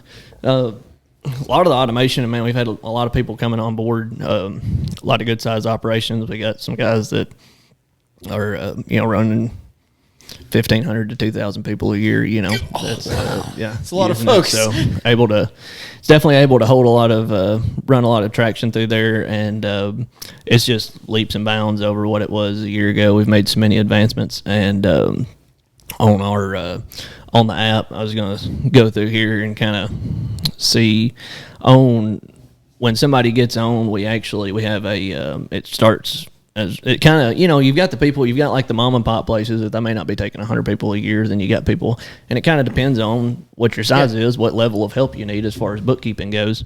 And so we tailored it towards that. We have, when on just our Hunt Pay, we've got subscriptions, and so they start as low as $29 a month, going up to the highest is $150, and it takes out things like QuickBooks. I can go in from here, I can hit payouts and download in an Excel spreadsheet that's actually uploadable in QuickBooks if somebody wanted to, but so I can download everything from my accountant. I can keep everything to do with an outfitting operation is either here on your phone. You can have it on your phone or on your desktop, however you want to do it. It's that's cool. You can do custom invoicing, so gun rentals. Let's talk about somebody's in Texas and they showed up planning on paid a deposit to shoot a 160-inch deer, but now they're there, they want to shoot a 180-inch deer. They can easily send them a custom invoice from their phone. It sends a text message. A lot of this is done through SMS. That seems to be the easiest way. You can also send it through email if you want to. But yeah, like I said, as far as the product alone, it's just boom, easy. But as far as the product alone, it's advanced and it continues to make advancements. Our CTO, our chief technical officer, he's a developer, and man, he's a genius. He's a whiz when it comes to that stuff. And sounds like it. Yeah, the lodging on there is super cool. So when you go on, you just click on whichever group in the calendar that you want to assign to a lodge. If you have multiple lodges, you can filter your calendar by each lodge. You can filter it by each hunt. So if you want to see who's got the all-inclusive, who's in for the, non-inclusive, like the not all-inclusive, each hunt's color-coded. So specific hunts, if it's a 3-day duck hunt, it's colored blue. If it's a 5-day duck hunt, it's colored yellow. Like all your packages are colored different. A lot of different ways to filter your calendar and see at a quick glance. you can also hit another. There's one detail, or there's a viewing on the calendar where, like, let's say you go to your lodge and you just need to know who's staying in like how many people are in the lodge for this night. Well, we have one on there where you just click one button and it filters it over to just pure number. So I know there's 6 people in the lodge this night, 4, 4, 6, 4, and then I can click back and it'll actually show me the detailed view on that. So a lot of stuff on there. On HuntPay, HUNTPAY.com is where people can go to really see a lot of that. There's quite a bit of that there. They can inquire on there. There's I think my email and phone numbers on there. So that's the way that really the direction of the company's heading a lot. We're really putting a lot of focus into that. People are really having, they're really having a lot of success with it. We got one guy that just come on out of Texas, and he's actually, he uses his hunting lodge, and there's a lot of people that do this as a wedding venue during the summer, stuff like that. So while the share links where I was talking about, like the checkout links, if he takes it to me, that's tailored towards hunting. That's going to say, how many hunters are you bringing? How many, instead of like a QuickBooks or something like that, guest or, anything else. It's just, there's not really anything that's tailored to hunting and specifically for the hunting. Well, the custom invoices, it's kind of a little bit more relaxed because it could be for buying t-shirts. It could be for, they wanted to buy 3 t-shirts. So you send them a $60 invoice, whatever. And so he's actually going to run his wedding venues and everything through the calendar because it syncs up easy with his lodging, and then he can use the custom invoicing for to be invoicing for it's all in one place. Yeah, and it's all in one spot. So that's really cool. Yeah, it's man, it's leaps and bounds. Like I said, we still got some things that are going to be coming out that are just really that's going to make it to where it's going to be more like a still all the same functions, but like a CRM, like customer resource management, where if Forrest hunted with me last year, I don't have to retype in any of his information. I just start to type and it pops his name up and all the stuff saved, and so taking care of a lot of that and not having to go back and look and see, when was this guy here? What was it? What's his information? Things like that. But yeah, our CTO, man, he's something else. He, like the lodging, like I said, there's all the features on that, and we literally that just kind of come up in conversation with an outfitter I was talking to one day, and he was like, "Man, it'd be cool if you could do this." And I was like, "It would be pretty cool." So then I literally was me and Taylor, our CTO, was talking about it, and he was like, "Yeah, that's quite a bit of work. It's probably gonna be about a month, of me doing it." And I'm like, "Okay," which I thought was crazy fast. Yeah, I know. That's what I was thinking too. So a month gets even better. So the next day he texts me. He's like, "Hey man, I think I'm gonna turn lodging on tomorrow." The next and day. I was like, "Yeah," and I was like, It took you 2 days. He was like, "Try it out," and I was like, "Okay," tried it out, worked flawlessly. I was like, I don't Wow. even see my mind, man. I am like to be in a quote unquote high tech world. Like I'm a low tech dude. Like I can't. That's my bar is if I can do it, anybody on the face of the earth can run it, because like there's like some monkeys in Memphis Zoo that have a higher technological IQ than I do. Like I don't know how that stuff.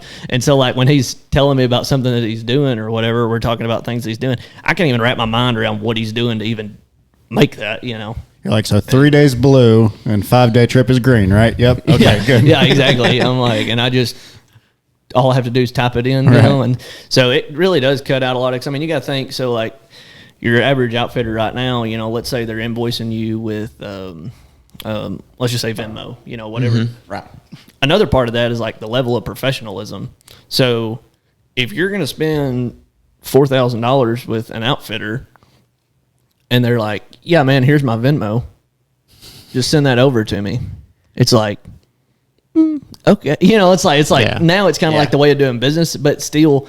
So like one good thing about this is it sends them a invoice that's like very like presentable, It's like, "Hey, here's your dates, here's what you're paying for, here, give me your information, credit card information," and then they see, once they submit, they're going to get a confirmation saying, "Hey, your hunt's booked," all this, versus like, "Yeah, man, shoot me that deposit on Venmo and I'll get you on the books."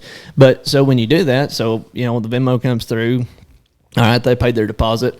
Now I got to go to Apple Calendar, Google, Time Tree, whatever you use, put them in, make sure their dates are correct, put their stuff in. Well, then when they show up, I got to break out the book, have them sign the waiver, making sure if they blow their toe off, they ain't going to come back on me, And so there's just a lot of things that each one in itself doesn't seem like a huge deal. But when you start combining it all, and then you add in human error that could possibly take place and things like that, it takes up a lot of time. I mean, it eats up a lot of these guys' time, because if they're, like I said, invoicing here and then putting in the calendar over here and, making sure they may have another calendar for the lodge, and so it just takes out a lot of that and really lets the outfitter, they still have full control of their operation. Their all their clients' information is completely safeguarded, and they still have full control of their operation. They're not handing that off to anybody. It just gives them the tool to have it all in one place rather than having to run to 3 or 4 different places to, get all that. So seems like it also keep it from being able to have a hole for information to fall through of like, oh, it got booked but it didn't get paid, or it got paid and didn't get marked paid, or we missed them on the calendar. Exactly, and that's where a lot some fall through would be like, oh man, I was in the middle of whatever and I forgot to put these guys on the calendar, and now they showed up and I've already got somebody else booked. Now I'm double booked, and so same thing with, you can still integrate into your website, so like where your book now buttons are, it can still be integrated onto there. It's just going to pull them right up to that checkout link. They can see your calendar.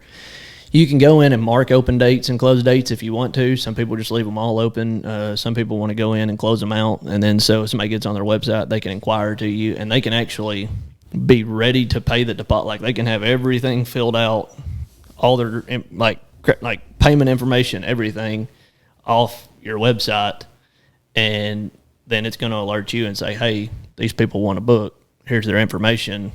Do you want to accept it, deny it? Maybe you want to call them. Obviously most people want to call them first and say, hey, and so if you accept it, it's just bam, done. Money's in, deposits in, they're in your calendar, ready to go. Super cool. Yeah, it's like I said, it's leaps and bounds over what it has been in the past, which is with any business, it's a lot of learning curves. We built it solely off outfitter feedback. That was our deal from the get-go, was like, if we're going to build this deal, we need to do it from not the minds of us who are not outfitters. We need to do it from the minds of people who have to deal with it, and so we had some guys that were pretty instrumental in just instrumental in the process of it and the building, and we just listened to them, and we're continually, that's one of the big things that we ask everybody that comes on with it, like, hey, look, get on here. If you see anything that you could possibly think that would make your daily life easier, let us know so that we'll look at it, and if it's a possibility, then we'll add it, anything we can do. So, did y'all use that this season, or is this coming season going to be the first one full bore using it? We had several outfitters that used it for last season. This season will be, we've already, we got hunts like turkey season, obviously, and all through that. So we were able to test it very well with several outfitters throughout this last, year, really. And then this season will be, it's shaping up like it's going to be. There's going to be quite a bit of volume ran through there. So there was last year. We had a good year last year on just, like I said, sheer volume running through there. We got some really large operations that are using it, and no quirks, no, everything for the most part. Every now and then, it's like anything else. You'll run into something, they'll call, be like, hey, this thing right here didn't load. Nothing's 5 second. Yeah, exactly. At the 30 second, like, okay, well, let me call Taylor. Taylor's like, oh, yeah, that's super easy. Fixes it, and done. But yeah, the bones and everything of it, it's just in our opinion, it's a, really good platform that just doesn't cost a lot of money. Like I said, you can get on as low as $29, and then all the way up to, the way we separate out our packages is $29 is, it allows me to send invoices, or it allows me to send the checkout links. They pay the deposit. They go automatically in my calendar. I've got the calendar feature. I've got the payment feature. $79 ups you to, that's being able to send custom invoices, that's being able to add staff, add your lodge, and then $149 is all of that, including the waiver system, as well as we're kind of like rolling into the possibility of having some like more hands-on stuff with people, for help for people, for outfitters that want it, if they want some more hands-on help, then rolling into that. But yeah, so we just kind of broke it up like that because, like I said, there's some people that, if they're not a huge operation, they don't want to spend, $150 a month, and that's completely fine. They shouldn't have to. They should be able to go down, and they should be able to spend as little as, like I said, $29 a month on it and still have a full calendar system that's tailored towards hunting, cheaper than paying somebody to do it. Yeah, that's exactly right. And saves you quite a bit of time. Yeah, so that's where we're at, and so it's, like I said, it's quite a bit different than what it was, prior, and it's a whole lot better. We've really, like I said, I can't talk good enough about our technology guy. Yeah. He's just better keep that dude. Yeah, No doubt. Last time you were here, we talked about some of the cool different hunts that y'all have through Venco, and the one that tripped my trigger the most was the iguana hunts. I was like, I talk about that one all the time. golly, That's what we need to fun. do. That looks fun. But was talking the other night, and we were talking about North Carolina, hunting birds in North Carolina. It's like the only thing that I want to go to North Carolina to shoot is a swan. yeah, Y'all got swan guides on there? yeah, we do. We got some swan. I'd love to shoot one. I want to mount that dude standing big up. as you are. I know. I want to mount it like that neck stuck straight up, put it right there in the doorway. Yeah, look, eyeball it when you come in. Exactly. Eye level. Yeah. I want to know what my dog would do if I had to go up there and see one of the freaking swans. Like, you want me to drag this back to you? I don't think so. Yeah, Ride it back. Yeah. He picked up a Canada goose this year, and he acted like, I can't do that again. we shot cranes up there in Canada. That was the first time I'd ever done that. And, man, that was I want to pretty- do that too. so It was much pretty fun. interesting. They, I didn't realize. I mean, maybe it was just the guy we were with. I don't know, but he never called at them. Really? Yeah. He was like, you can whistle at them if you want to. He's like, yeah. Over here. My dad, Yeah. But no, they, he never called at them. It just was like, Really? we were actually sitting there. I didn't realize a juvenile sandhill, it like sounds like a blackbird. Really? Yeah. It's just a whistle. It's like like it's a very, like, it's like just a whistle. And so we're like laying there and we're in layouts up against this fence row. And I'm like, I keep hearing this like thing, and I'm like, there's a like blackbird right in Somebody my, whistling like, at us? Well, I was like, I thought there was like a little Tweety bird like right on top of my layout blind. And I'm like looking around, and he's like, oh, juvie behind us, coming in. And I'm like, he's like, can y'all not hear it?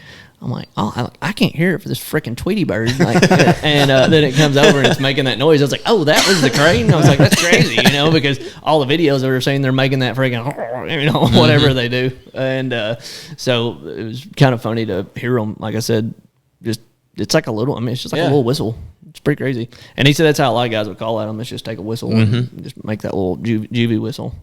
Yeah. When we were hunting them in Texas, Justin went with us, and which they hunt quite a bit up in Canada, and he was down there and he was whistling at them nonstop. Those guys were blowing crane calls, and he was just whistling. Yeah. And they're like, I think they're responding just as well to the whistle as anything. And he's like, well, that's what the juveniles, that's like the only thing that they know what it is. Yeah. Like, I guess everybody who makes the calls, like, you don't know what the call actually is telling them, but with the whistle, they know what it's telling them. So he's like, that's all they use wherever he hunts up in Canada. Yeah. And anyway, when you said that about the whistle, I was like, yeah, I remember first when I heard it, and then Justin's over there doing it, and I'm like, would you shut up? I'm trying to call these cranes in. You're over here These whistling. cranes are coming. Would you please be quiet? Like a flock of red-winged blackbirds over here. Like, that's it was pretty cool though. The Sandhill crane deal was pretty crazy, but yeah, a swan would be cool. I got a buddy of mine that done the whole hunt 41. Is that what it is? I don't know, Species. Yeah. He just finished up last year. Finished up in February with his king otter. And That's he's- a cool one to get last. Yeah, and he's got his swan mounted in his house. And it's, Yeah. How does he have it mounted? it is. It's fly. It's cupped up. fly- oh, cupped up? It's Oh cupped my up. gosh. Yeah, It's a pretty ceiling cr- fan. No kidding, man. Yeah, it's pretty crazy. It's massive. I mean, Yeah. They're so- huge. Yeah, we work with some guys that do some crane hunts. We got several guys that that whole East Coast is like a little, to find some waterfowl hunting on that side. It's a little, unless you get up into Massachusetts, Delaware, up there and see duck hunting. But as far as look up duck hunts in North Carolina or South Carolina, pretty hard to do. I'm sure. See what there's like a woody beatdown over there. Yeah. They come out of there with a wood duck limit and they're like smiling ear to ear. It's just that's why you always see a lot of North South Carolina tags over here. Exactly. And that king otter or the emperor goose or those two things up there in Alaska, like those. Shoot, I think emperor goose, isn't that the one that like Florida has invasive or whatever? You can shoot in Florida. No, that's the Egyptian goose. You can shoot those in Northwest Arkansas. Really? They're invasive up there. Yeah. Down in the hill country of Texas, they're everywhere. Like on the Camel and the New Braunfels and all that, they're just like everywhere. Do they like migrate or? I don't know. I think those just hang out because it's warm enough. They don't have to leave. Couldn't tell you. Will you guys be at Delta this year? I'm going to be at Delta. Do you have a booth, or are you just going to hang out? No, I'm actually going to go with a real good buddy of mine, Rob Hansen. Rob, Leg Iron Outfitters. Okay. Anyway, they're up out of Delaplane, kind of by Ashball. Yeah. But anyway, I'm going to go. I'll be there with Rob just for kind of going around talking to some outfitters there and seeing outfitters. Did kind of the same thing, similar to at NWTF, because we've got obviously so much more than just the waterfowl side of things. Yeah. Our system works well for waterfowl just because of the sheer amount of volume that these outfitters are taking. But when it comes to, we got several guys out of New Mexico that's doing, elk, bear, mountain lion. We got some guys in, Oklahoma. We got all kinds of, some big game ranches in Oklahoma. So, I'll definitely be over there at Delta. Like I said, we're not gonna do a booth. Just gonna be kind of hanging out and venturing around over there. Well, swing by and see us. Yeah, do you need to go? Close. Yeah, I'm about to have to bounce. Well, if you need to go, you want to wrap it? Well, I don't know how long we're going to talk because I have a few more questions for him. But if you need to go, it's okay. Okay, I'm a bounce. You good? You kept looking at your phone. I can drive him wherever he needs to go. Yeah, we'll give you permission. Yeah, I can take you somewhere when I leave too. I've got my truck in the shop, so I was going to have Rob. Yeah, there's nobody here named Rob. Yeah, I'm definitely. I don't know. Bye. Peace out. I can take you somewhere after I leave too. See you, Matt. I'm not saying it's where you need to go. I'll just take you somewhere. This is far enough. Get out. Well, there's a couple other things that I was curious if you have hunts for these things because Tyler's gotten into the raccoon hunting. Do you have raccoon hunting experts that? I don't know that we have a raccoon hunt on Vancouver, but I will tell you this: if you want to kill some raccoons, I'll get it whenever we get done. I'll hit the. Is it still running? There's 9 minutes left. You can turn it off. You can turn it off. All the good stuff's about to happen now that you're gone, anyhow. All right. See ya. Be quiet. Good Lord. Just because he's done now, he's slamming stuff. I know. Around. Take him off the payroll for the day, and it's just like the quality goes down. Way down. When we get ice cream. See you, bud. Yeah. So raccoon hunting is. You got a dog? No. He uses the call. I use the call and call them in. Dude, it is so much fun. If you're willing to make the drive, I've got for this, raccoons. I will drive. I've got the raccoons. He'd rather shoot the coons than the I'm talking ducks. 18 to 20 in each game camera picture. Oh, yeah. Oh, it's over. They ain't going to be in that game camera after Tyler gets there.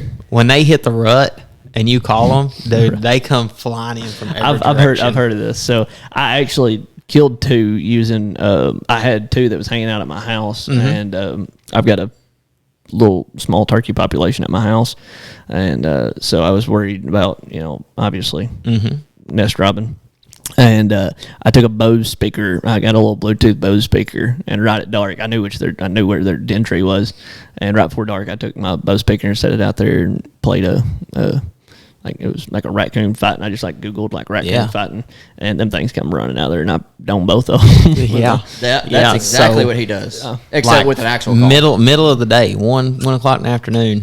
I use it just walking around at work, walking levees. I'm like, let's see what we have here. Set it down, 5 minutes, kill 2 or 3, pick up, walk down there. 10 minutes per stand is about what you look, and you move just 100, 150 yards and redo it. Similar to a coyote hunting. Coyote hunting. Yeah. I've killed coyotes on calling in coons. Wow. First set I did, I set up. Here they come, 2 of them come sprinting at me. Shot both of them, walked down the levee, set it up again, killed 2 coons. I was like, what are you taking a 22? Yeah, so I was shooting a mag is what I shoot. Okay. You got a suppressor on it? Yeah, it's that one over there in the safe. It's got a Sparrow on it. Gotcha.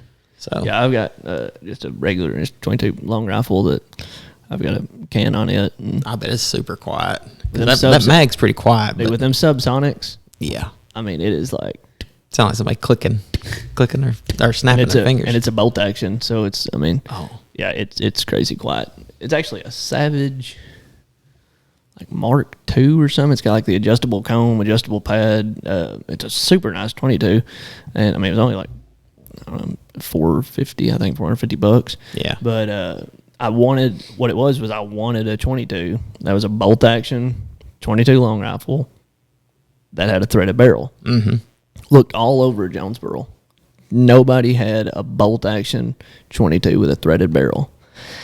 And I'm like, oh my gosh. So I'm like, I can't believe this. I'm like looking all over, So I'm like, I don't know. And I walk in Walmart, and Walmart has this Savage Mark II Of all the bolt action places. 22 with a threaded barrel. And I was like, how much is that? And so they handed it to me, and I was like, what is it? And I was like, I'll take this thing. First gun I bought at Walmart. And well, actually, I bought my first gun at Walmart. Right? Yeah. And then this is the next gun that I bought at Walmart. Yeah. I've just never even think about it. And honestly, when I got to looking at it, they got some pretty freaking good prices.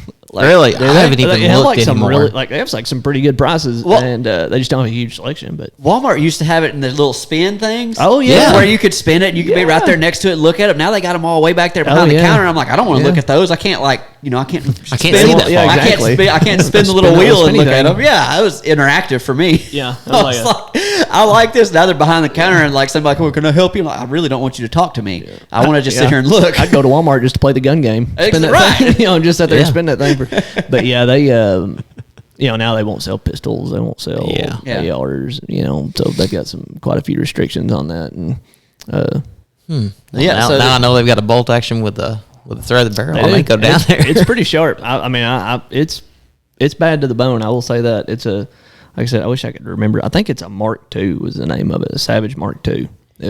And it's got, like I said, adjustable comb, adjustable pad. It's bull barrel. I mean, it's a lot more than what I needed. But I was just looking for like but it's the only one you can find. Ruger, like a Ruger bolt action, Right. with just a threaded barrel, but everything either was semi-automatic with a threaded barrel or bolt action with no threaded barrel, and so Well, now you're gonna have to get Tyler signed up on the VinQ thing for guiding coon hunts.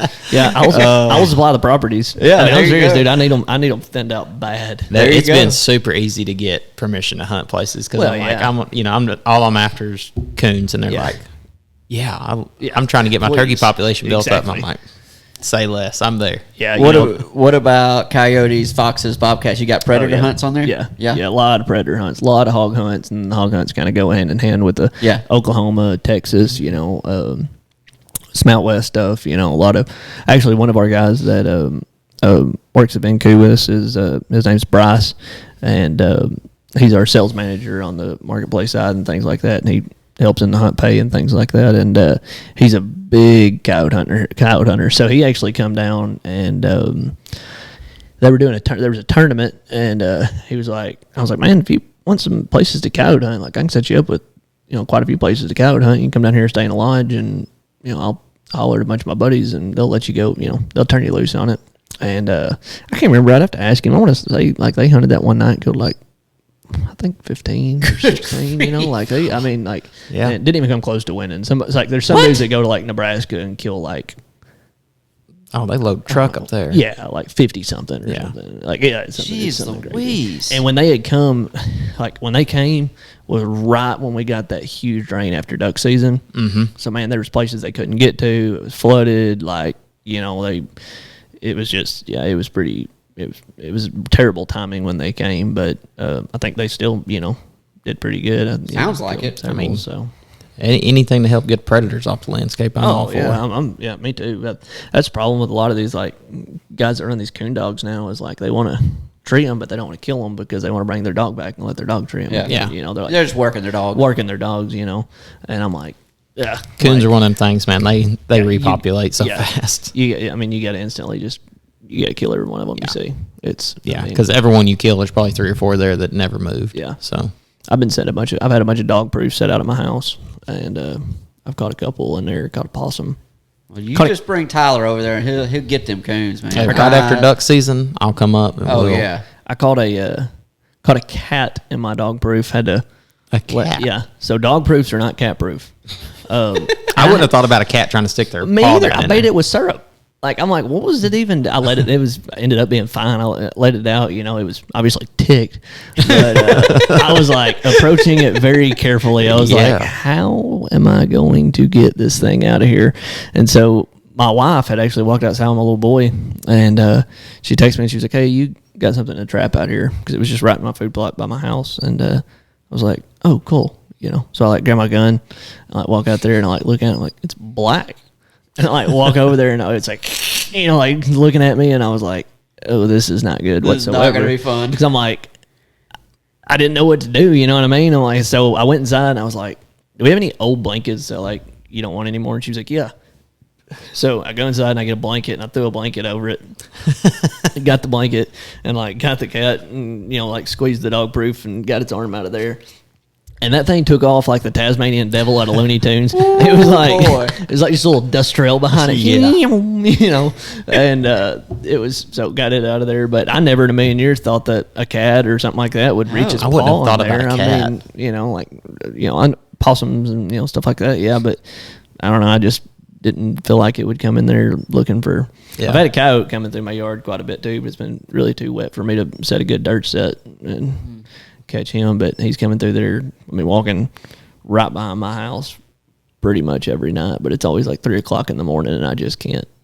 I'm not gonna wait up on him. No, because as soon as you do, he won't show up. Yeah, that night. exactly. Yeah, he'll be gone.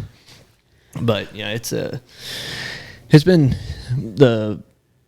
I would really like to get the coons. I've got them pretty thinned out, but I know there's a few that are hanging around that you know because I've really grown my turkey population at my house. I moved in there and there was like 4 or 5, and now this last fall there was.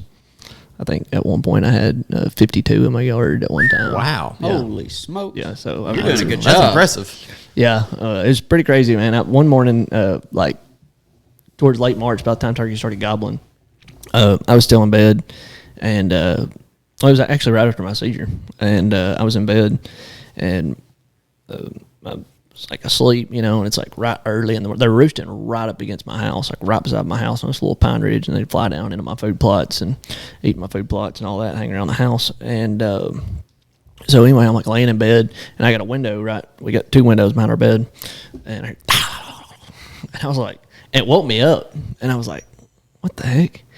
And I was like, man, I must have been dreaming. Like, you know, I'm like, it must have been something in my dream or something. Like, and I was like, and I turn around, and I look out my window, and he's standing there bowed up on my window. He's seeing his reflection, and he's gobbling into my bedroom window, just hammering. Oh, Lord. And he's blown up, you know, and I can hear him drumming through my window. Oh my gosh.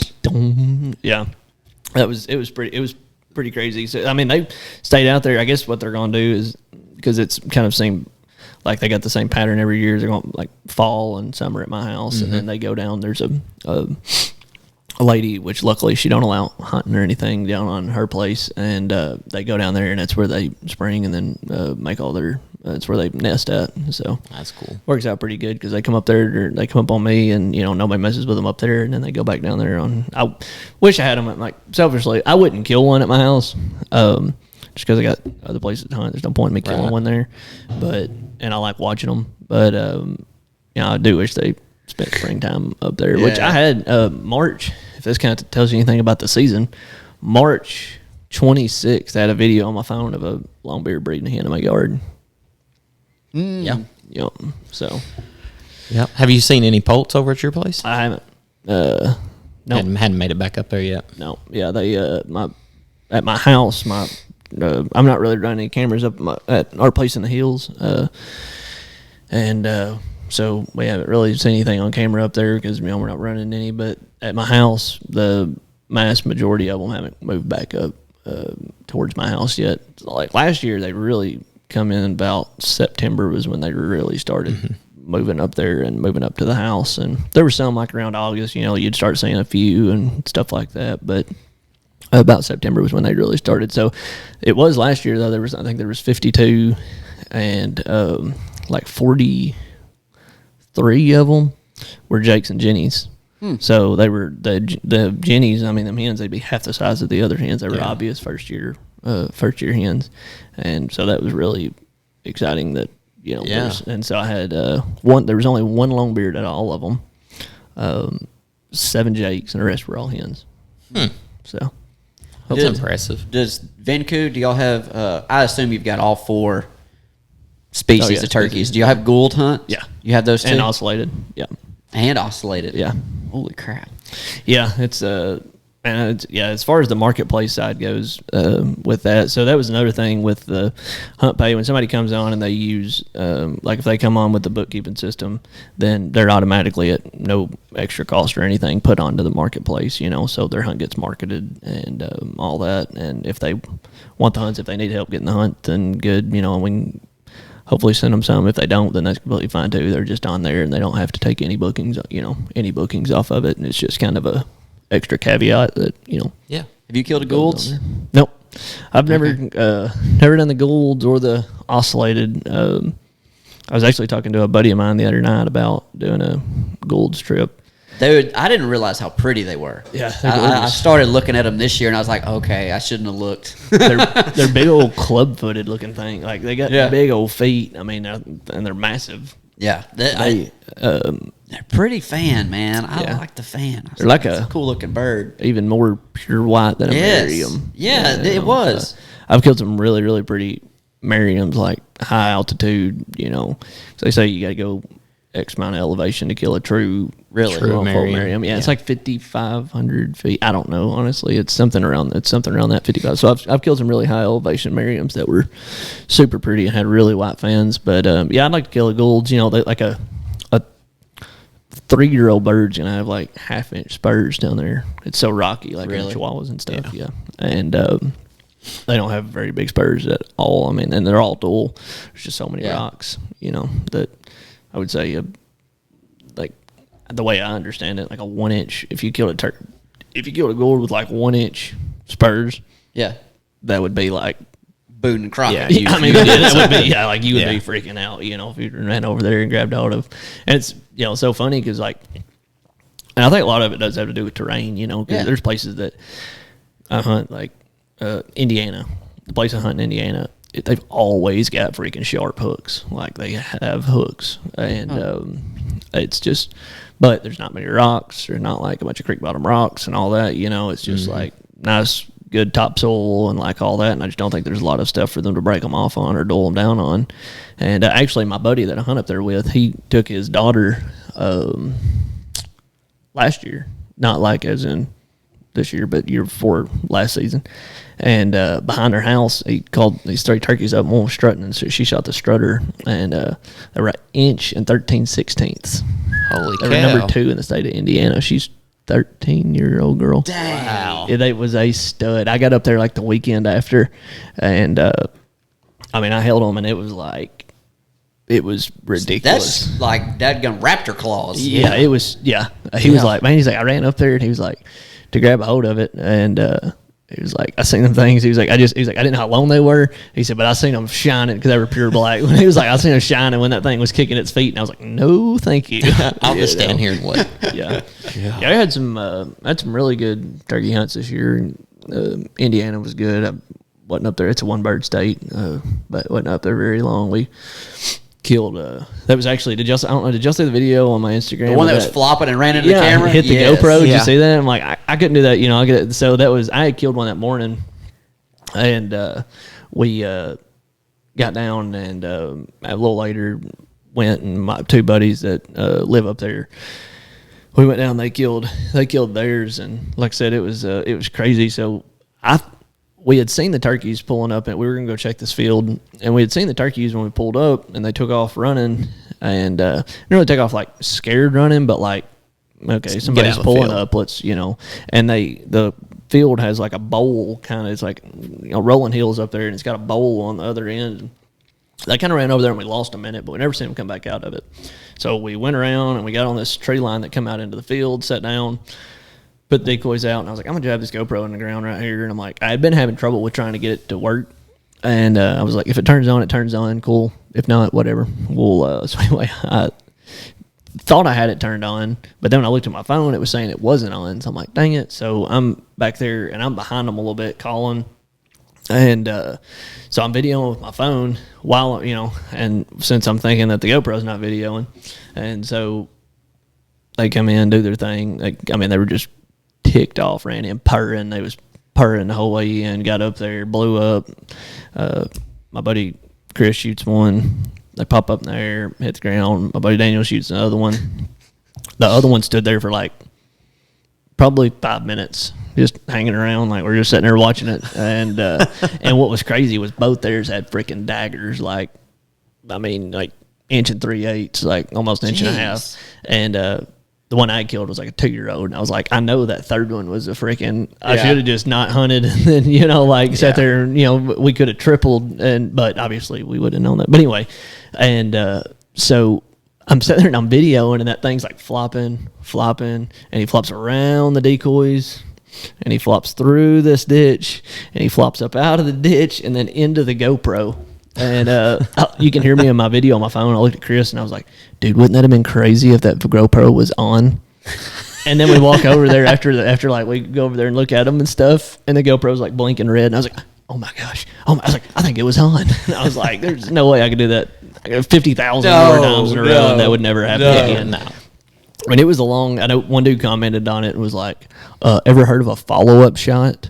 I'm like, that turkey was deader than a doornail. Yeah. Like, it was literally like 15 yards to the head, like, it's just, you could see its head, flopping. And I sat back, I was like, have you ever heard the expression, running around like a chicken with its head cut off?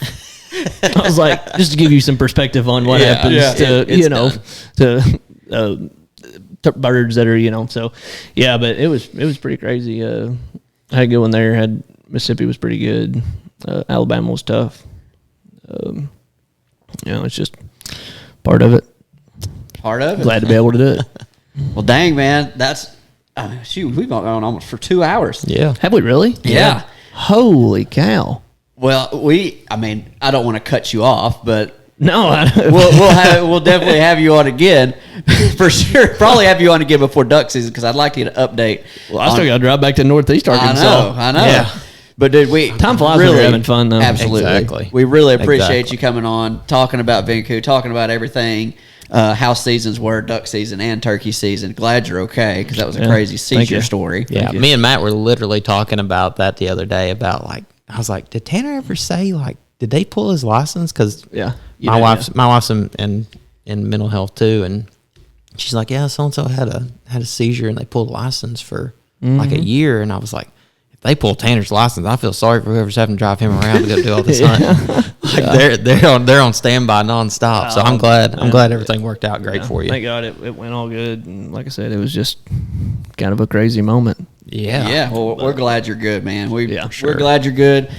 I'm excited for the next duck. I'm always excited for the next duck season, but it's going to be an interesting one with how wet it's been here and putting, like you talked about earlier, putting stuff in the ground, growing food for the ducks and everything else. A lot of crops won't be planted this year. Exactly. It's going to be interesting to see what happens. I think it's either going to congregate them or they're just going to pass on through or just or get down here and realize that they ain't doing it. So I don't know.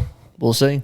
We shall see. Well, we thank you, everyone that's listened in. Yep. Thank you. I was just going to say, as far as huntpay.com, for anybody listening that want to check it out, it's just like I said, huntpay.com, huntpay, and check it out and call me, and 870-761-4700, and like I said, just check it out and see what y'all think, and we think we got a great product, and we got a lot of support to back that up, from outfitters, so.